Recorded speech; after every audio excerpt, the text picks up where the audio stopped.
What do you mean by the term gluteal region? Gluteal region is the area, we know this is called the pelvis. This is called the pelvis or basin. Sink. So, which is formed by hip bones on either side, and in between we are getting the sacrum and the coccyx. So, this is the pelvis. So, behind the pelvis, this region is called the back of the pelvic region is the gluteal region. So we can get a hump there. So see, that hump is synonymous with the gluteal region. Okay. So at the middle we get a cleft, which is called the natal cleft.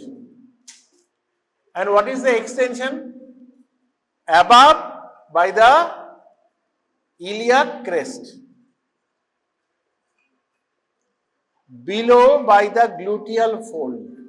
We get a fold here which is called the gluteal fold.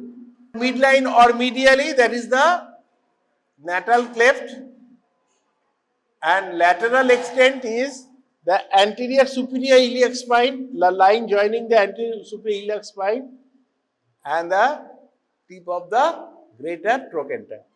So this area is called the gluteal region. And here we get abundant subcutaneous fat, and below that we get a bulky muscle. From outside inwards we get some bulky muscle. Most outside that bulky muscle is called the gluteus maximus. So here you can see the extension above by the iliac crest, highest point of the iliac crest, which is called the transcrestal line, below by the gluteal fold. But the gluteal fold is not synonymous with the lower extension of the gluteus maximus. You will learn why I am saying. The midline is the natal cleft, and laterally already I have mentioned that area. That is the line joining the anterior superior iliac spine and the tip of the greater trochanter. So here we know there are some points we should know, bony points. We know that is the posterior superior iliac spine, and we know that is the ischial tuberosity. These are the some important points, and there is one ischial spine. So these bony markings are very important. How do we dissect? So dissection of this area is very important. So we first give an incision along the iliac crest up to the natal cleft. Okay. Then from the natal cleft downwards up to it goes downwards, and from here another, so this incision throughout the natal cleft we go down, and in a curved manner it goes down up to the junction of upper 1/3 and lower 2/3 of the thigh. So we can remove the skin. So below the skin we can expect several cutaneous nerve. Some nerves are coming from the abdomen. We know there are subcostal nerves, ilioinguinal nerves. These are the nerves which are coming from the abdomen. It has got, all these nerves has got lateral branches from where it is coming. And from the sacrum, some nerves are coming out, the spinal nerves, the sacral nerves are coming out. So these are the dorsal rami which are coming and supplying this area. So you can see these are the cutaneous innervation. Here you can see this is the subcostal nerve, iliohypogastric nerve, and also there is you can see the posterior division of the lateral cutaneous nerve. You have already seen in our femoral triangle dissection. During our femoral triangle dissection, we have seen this is the lateral cutaneous nerve of the thigh. We know that lateral cutaneous nerve of the thigh, it is coming down and it is coming in contact, in close relation to the anterior superior iliac spine, and it supplies the lateral part of the thigh, from where we can also get some cutaneous innervation. And on the posterior part, we can get these sacral nerves and some of the lumbar nerves and sacral nerves, and also we are getting some posterior femoral, posterior cutaneous nerve of the thigh. We have dissected in the previous body, and also we will dissect this body. So we will show you what is the posterior femoral cutaneous nerve of the thigh. Okay. Now here you can see the green line, that is when we remove the skin, we get subcutaneous structures like nerves, veins, all these structures we can get. Then we can get the fascia which covers the muscles. So that fascia is called deep fascia. Okay. So deep fascia here, it actually covers this muscle, that is the most bulky muscle, that is the gluteus maximus. Then it actually, this deep fascia is called the gluteal aponeurosis. It splits to cover this bulkiest muscle, that is the gluteus maximus muscle. Now this muscle also comes in front, okay, and also covers another muscle which is called tensor fascia lata. Okay. So the connection between the tensor fascia lata and the gluteus maximus, this area, this fascia is called the gluteal aponeurosis. The fascia, the deep fascia, the same deep fascia, actually it covers two muscles. One in front, that is the fascia lata, the tensor fascia lata, and behind it also covers another muscle, that is the gluteus maximus muscle.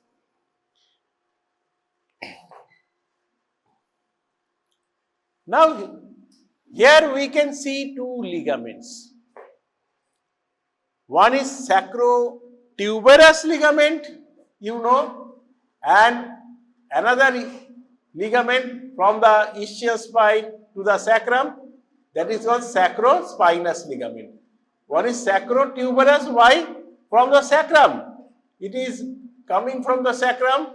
It is continued of the ischial tuberosity. So this ligament, which we can get after dissecting all the muscle, if we dissect out all the muscles, then we can get these ligaments.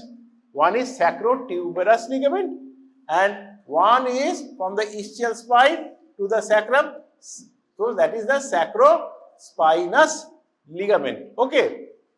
So these two ligaments, they are very important because they actually covers, we know, we can get, this is a notch that is called the greater sciatic notch, and here we are getting another notch which is called the lesser sciatic notch in the hip bone.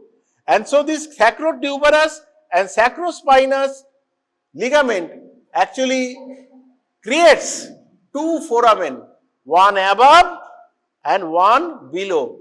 Above one is called the greater sciatic foramen, below one is the lesser sciatic foramen. So here we can get the greater sciatic foramen, and below we are getting the lesser sciatic foramen. Why? Why these foramens are very important? Because some muscles will come out, some muscle along with some vessels will come out through this greater sciatic foramen. Okay, and some will get distributed over this gluteal region, and some will enter into this lesser sciatic foramen.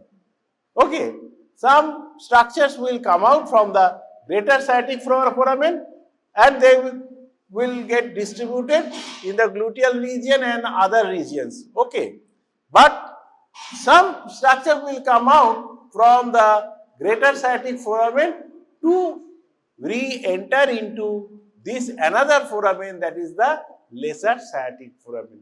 So that's why we are very much concerned about these two ligaments and formation of greater and lesser sciatic foramina. Now we can see the most superficial, bulkiest muscle of the gluteal region, that is the gluteus maximus. We know it has got extensive origin from the hip bone, from the sacrum, from the coccyx. It has got extensive origin, and the fibers are directed downwards and laterally. Okay, you can see this is the gluteus maximus, and I have told you that is the another muscle, we can see it here, that is the tensor fascia lata, and in between we are getting actually that deep fascia is removed, which is called the gluteal aponeurosis. And in between we can see if the gluteal aponeurosis of the deep fascia is removed, so we can see the gluteus medius muscle. So this is the gluteus maximus muscle. Remember, 2/3 fibers of the gluteus maximus, they along with tensor fascia lata, they are actually inserted over the deep fascia of the thigh, or it is a modification of the deep fascia in the lateral part of the thigh, and it is very much thick. That is called iliotibial tract. Okay, from the ilium, we can see it originates from the ilium and ultimately its end in the tibia. So this is called the iliotibial tract. So that deep fascia of the thigh, that is called the fascia lata. There is a modification, already you know, that is the modification of the deep fascia, that is the fascia lata on the lateral part, that is called the iliotibial tract. Is very thick. Okay, so due to the presence of this iliotibial tract, we can stand. It is so thick, it actually stabilizes the femur bone. It stabilizes the femur bone over the tibia. So from here, there is a thick fascia is coming from the ilium up to the tibia, that is the iliotibial tract. So most of the fibers, like 2/3 of the fibers of the gluteus maximus, are inserted over the iliotibial tract. And also we can see the anterior muscle, that is the tensor fascia lata, which also gets inserted over the iliotibial tract. So both gluteus maximus and iliotibial tract actually pulls or tenses this iliotibial tract. So they helps to stabilize the femur over the tibia.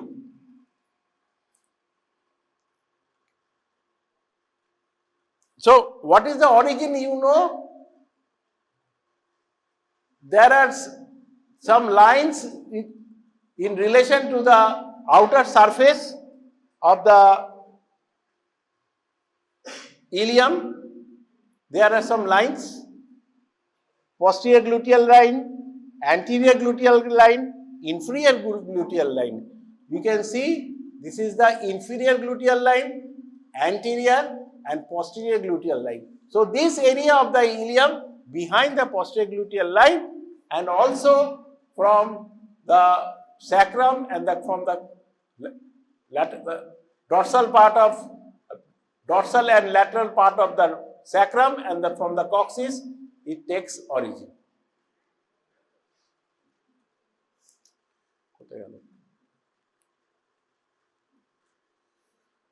So if we remove the gluteus maximus muscle, we can see the inner gluteal muscles and vessels. Okay, there are so many muscles and vessels are in a deeper plane. We can see this is the gluteus maximus is cut, and we can see this is the gluteus maximus. So here we can see the gluteus medius. From here we know this is the origin of the gluteus medius, and this is the insertion point, is an oblique line in the greater trochanter where it is been inserted. So this is the gluteus medius muscle, and deep to gluteus medius muscle we can get the gluteus minimus. So this is the area of origin of the gluteus minimus in between the anterior and inferior gluteal line, and it is inserted the anterior part of the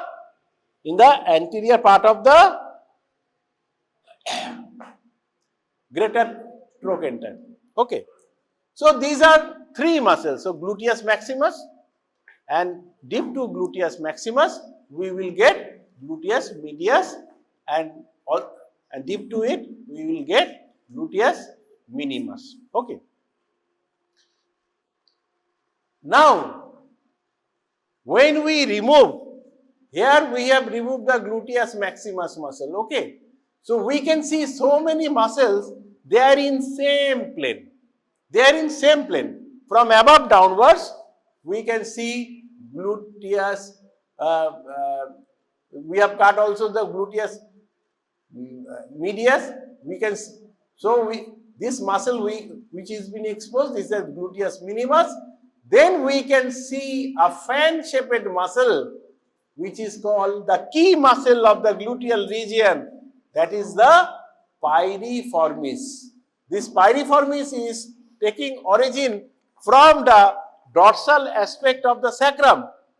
Okay, and it is coming out through the greater sciatic foramen, and ultimately it is visible in this area. So this is coming out through this greater sciatic foramen. So this is called the piriformis muscle, or the key muscle of the gluteal region. And below the piriformis muscle, we can see two muscles one is glomerulus superior and glomerulus inferior, and in between we can see a tendon of a muscle that is called obturator internus. So these three muscles appears to be inseparable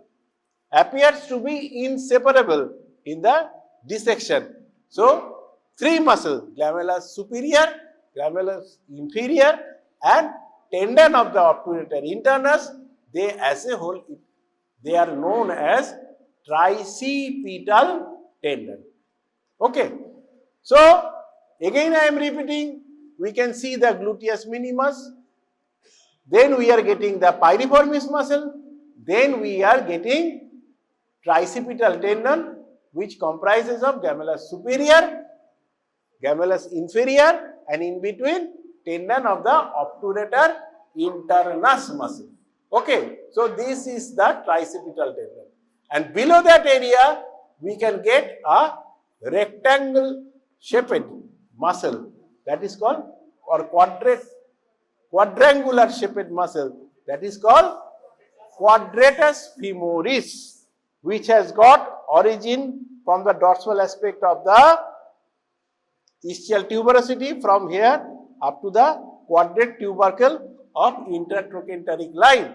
So that is called quadratus femoris. So we will get these muscles. You can see the individual muscle, that's a glomerulus superior, glomerulus inferior, okay, and this is the tendon of the obturator internus muscle, and here the quadratus femoris muscle is cut. The quadratus femoris, you can see this is the cut end of the quadratus femoris, it is been removed. So if we remove the quadratus femoris, so then we can get the obturator externus muscle. Obturator internus is this muscle and this is the obturator externus. So if we cut open the quadratus femoris, then we can see the obturator externus muscle. So one muscle, what is obturator externus and what is obturator internus? We know this is the obturator foramen. Okay. One muscle is in the outer side, which is called obturator externus, and one muscle is inside the obturator foramen, that is the obturator internus. So obturator internus is coming out through the greater sciatic foramen. Okay. And we can see the obturator externus is here. Okay. So here we can see the piriformis muscle. Okay. So here we can see the glomerulus superior muscle, glomerulus inferior, obturator internus muscle, and if we remove the quadratus femoris, then and only then we can see the obturator externus muscle. Here we can see these muscles again. That is the gluteus minimus muscle. This is the piriformis muscle or the key muscle. And why it is called the key muscle? Above the piriformis, we can see some structures are coming out. And below the piriformis muscle, we can see some structures are coming out. Structures mean neurovascular structure. That means nerves and vessels. The nerves and vessels are coming out either above the piriformis and below the piriformis. So this piriformis, this muscle is called the key muscle. So the structures which are coming out just above the piriformis, they are called superior gluteal vessels and nerves. Here this nerve is the superior gluteal nerve and this is the superior gluteal vessel. You can see. Okay. So again superior gluteal vessels has got a superficial and deep branch. This deep branch again divides into one branch above, one branch below. And these are structures which are coming below the piriformis. And here we can see a thick nerve is coming out below the piriformis. That is nothing but the sciatic nerve. Sciatica bole unake? The sciatic nerve, affection of the sciatic nerve. Okay. So that sciatic nerve we can see just below the piriformis. And also we can see these vessels. So these vessels will be called as inferior gluteal vessels, and inferior gluteal vessels we can see, and also nerve, that is the inferior gluteal nerve. Okay, you can see this is inferior gluteal vessels, and you can see this is the nerve, inferior gluteal nerve, and also we can see the thick sciatic nerve is coming out. And posteromedial to the sciatic nerve, another nerve is coming out, that is called the posterior femoral cutaneous nerve. And most medially, you can see the three structures. They are called PIN structure, from medial to lateral. You can see this structure. I told you some structures are coming out through the greater sciatic foramen. They are distributed in the gluteal region or any other region. But some structures are coming from the from this greater sciatic foramen to enter into the lesser sciatic foramen. They are pudendal nerve and internal pudendal vessels. So there are three structures we can get. Most medially, they are resting over the ischial spine. They are resting over the ischial spine. They are pudendal nerve from medial to lateral, internal pudendal vessels, and nerve to obturator internus. So these three structures you can see: pudendal nerve, the red one is internal pudendal vessels, and this nerve is nerve to obturator internus, which will supply this obturator internus muscle. This is gavellus superior, obturator internus, and gavellus inferior.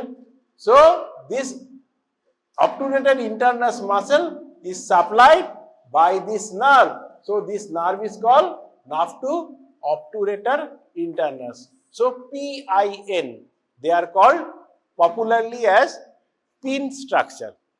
Pin structure, pudendal nerve, internal pudendal vessels, and nerve to obturator internus. So this nerve to obturator internus will supply this obturator internus muscle. Not only the obturator internus, it will also supply the gavellus superior. Okay. But this pudendal nerve and internal pudendal vessel, these two structures will re-enter into the pelvis through this lesser sciatic foramen. Okay. They will supply the inner aspect of the pelvis. Okay. That there are some structures, the pudendal nerve, internal pudendal vessels, they will supply the genital region. Okay. So they will enter through the lesser sciatic foramen. So only these two structures will enter. Among the pin structure, that means pudendal nerve, internal pudendal vessels, and up to obturator externus, the pudendal nerve and internal pudendal vessel, they will re-enter into the pelvis. That is called pudendal canal. You will later on you will know what is pudendal canal. They will enter into that